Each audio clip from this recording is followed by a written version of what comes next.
Welcome to Suman TV. మనం మదనపల్లె పురపాలక సంఘం దగ్గరికి వచ్చామన్నమాట. ఇక్కడ చూసుకున్నట్లయితే మదనపల్లి మున్సిపాలిటీ కార్మికులు 6వ రోజుకి చేరిందనమాట వీళ్ళ సమ్మె. వీళ్ళని మద్దతు తెలపడానికి ఎక్స్ఎమ్మెల్యే షాజహాన్ బాషా గారు వచ్చారు ఇక్కడికి. వాళ్ళకి ఎలాంటి మద్దతు ఇస్తున్నారు అనేది తెలుసుకుందాం, వాళ్ళని అడిగే తెలుసుకుందాం. సార్ నమస్తే సార్. గత 6 రోజుల నుంచి మున్సిపల్ కార్మికులు ఈ సమ్మె చేస్తున్నారు సార్. మీరు ఏ విధంగా మద్దతు తెలపడానికి వచ్చారు సార్ ఇక్కడికి? మున్సిపల్ కార్మికుల మద్దతు అంటే కార్మికులకు ఫస్ట్ వాళ్ళకి రావాల్సిన వేతనాలు ఇవ్వాల. ఈ రోజు సచివాలయాలు ఉన్నాయి. సచివాలయాలతో ప్రభుత్వ అవసరాలు, ప్రభుత్వం నడిపే మొత్తం అనుసంధానం ఉందని చెప్పి వాళ్లకు పూర్తిగా ప్రభుత్వం కావాల్సిన జీతాలు పెంచుతూ వాళ్ళకి కావాల్సిన అన్ని పర్మనెంట్ చేస్తూ అన్ని చేస్తున్నారు. మున్సిపల్ శాఖ వాళ్ళు ప్రభుత్వ ఉద్యోగులు కాదా? మీరు అవుట్ సోర్సింగ్ ద్వారా తీసుకున్నా కూడా కానీ అవుట్ సోర్సింగ్ ఏజెన్సీ మీరు అలాట్మెంట్ ఇచ్చిన తర్వాత దాని ద్వారా వీళ్ళు ఉద్యోగస్తులే కదా. మీరు ఒక్కసారి ఒక మనిషికి ఒక అవుట్ సోర్సింగ్ ద్వారా 50 మంది మీకు కావాలని అడిగారు. ఆ 50 మంది మీరు ఎవరు తీసుకుంటున్నారు? సంబంధిత మున్సిపల్ శాఖకి తీసుకుంటున్నారు. మున్సిపల్ శాఖ ఎవరిది? ప్రభుత్వంది. అప్పుడు ఆడ తీసుకునేటప్పుడు మున్సిపల్ స్టాఫ్ కింద, గవర్నమెంట్ స్టాఫ్ కింద ట్రీట్ చేయాలి మీరు. దానికోసం ఈ రోజు నేను వీళ్ళు చేస్తున్న కష్టానికి నా సంపూర్ణ మద్దతు. ఒకసారి ఇప్పుడు వీళ్ళు సమ్మె చేయడం వల్ల చెత్త చాలా కూరుకుపోతుంది మదనపల్లిలో. ప్రజలకు మీరు ఎలాంటి సందేశం ఇస్తారు? చూడండి, సమ్మె ఈ రోజు జరుగుతూ ఉంది. వీళ్ళు సంవత్సరానికి 365 రోజులు పనిచేస్తారు.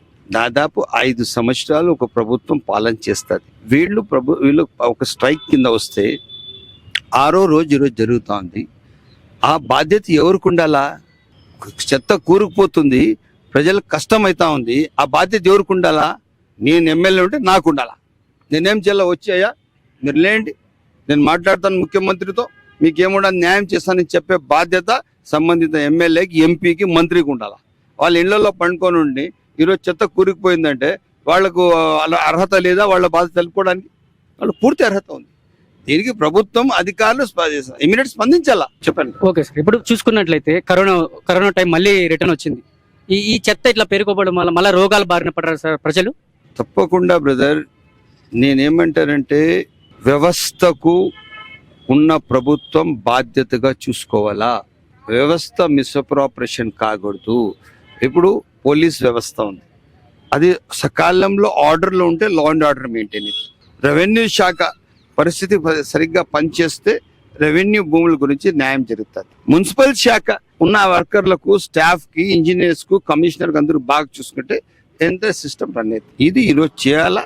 వాళ్ళకు కూడా బాధ్యత ఉంది. వాళ్ళు కూడా పనిచేసే వాళ్ళు తెల్లవారు లేస్తే రేపు వీళ్ళే పోయి మళ్ళీ అక్కడ క్లీన్ చేయాలా. ప్రభుత్వం తక్షణం స్పందించాలా. ముఖ్యమంత్రి దీని గురించి మాట్లాడాలా. సంబంధిత మున్సిపల్ మినిస్టర్ మాట్లాడాలా. మాట్లాడి వీళ్ళకి చర్చలు పిలిచాలా. 10 వీళ్ళు అడిగితే అట్లీస్ట్ 4-5 ఇచ్చి, అయ్యా పట్టణ పరిస్థితి బాగలేదు, మీరు పోయి పని చేయండి, నేను తప్పకుండా మీకు ఎలక్షన్ ముందు క్లియర్ చేస్తానని చెప్పి హామీ వాళ్ళు ఇకపోతే నేను ఇవ్వగలుగుతాను. సో వాళ్ళ బాధ్యత విస్మరిస్తున్నారు. వాళ్ళు ఎక్కడ కూడా బాధ్యతగా ప్రవర్తించడం లేదు. So this is called. ఎట్టయినా కానీ నేను మా ఉన్న స్టాఫ్ కూడా చెప్తాను, ఏదైనా మార్నింగ్ ఎప్పుడు అవుతానో 1 అవర్ ఏదైనా అవసరం అయితే వాళ్ళ యూనియన్స్తో మాట్లాడి పని చేయమని.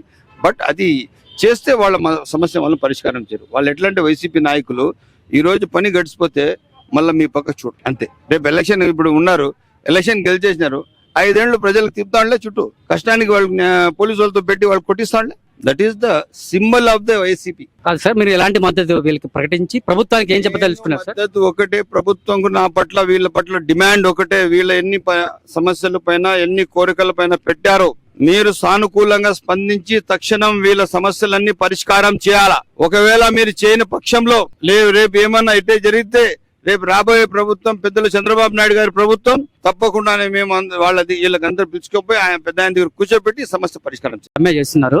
వాళ్ళ పైన ఎస్మా అని చెప్పేసి ఒక ప్రయోగం చేస్తారు. దానిపైన మీ స్పందన ఏంటి సార్? నేను అంగన్వాడీ వర్కర్ల పైన ఎస్మా పెట్టారు, మున్సిపల్ వర్కర్ల పైన కూడా ఎస్మా పెట్టమని కోరుతాను. మున్సిపల్ వర్కర్ల పైన ఎస్మా పెట్టి జగన్మోహన్ రెడ్డి ఏ శాఖ తీసుకుంటారు?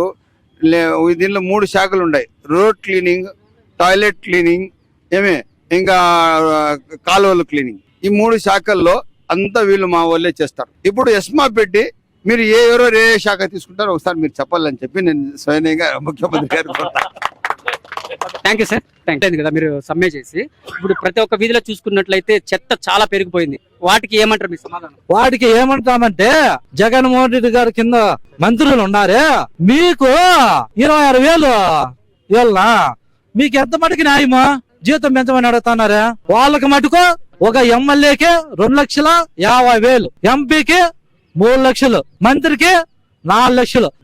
ఎన్నాళ్ళు మీరు 5 ఏళ్ళు ప్రభుత్వం పాలిస్తారు. మాకు 26,000 ఇచ్చేదానికే మీకు మీ దగ్గర ఖజానా లేదు. కానీ ఈ లక్షలు అడ్డించి వస్తుంది. మేము ఇస్తాండే సొత్తే కదా, మా ప్రజలు ఇస్తాండే సొత్తే కదా.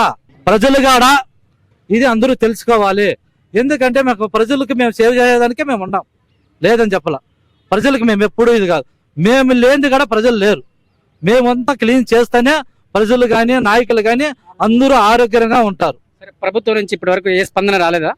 చర్చలకు పిలిచేమే 4 గంటలకు పిలుస్తారు, 9 గంటల వరకు పెట్టుకుంటారు.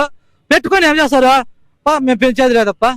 ఎందుకు పిలుసల్లా? మేము జరుగుతా అర్థం 26,000 కదా, మీకు మటుకు లక్షల జీతాలు తీసుకుంటారు కదా. మా 26,000 ఇచ్చేదానికి లేదు. మేము పేడ అన్ని వస్తువులు అన్ని ఎత్తుతా అంటే మీరు మటుకు కుర్చీలో ఏసీల్లో ఉండే వాళ్ళకి మటుకు మీరు కార్లో పోయేదానికి, విమానాల్లో పోయేదానికి, మీకు హాస్పిటల్కి, మీ పెన్నాలకి, మీ పెట్లకి అందరికీ లక్షల ఖర్చులు. అది ప్రభుత్వం. ఆ ప్రభుత్వం డబ్బులు ఎటు నుంచి వస్తుంది? మా ప్రజల డబ్బులే కదా.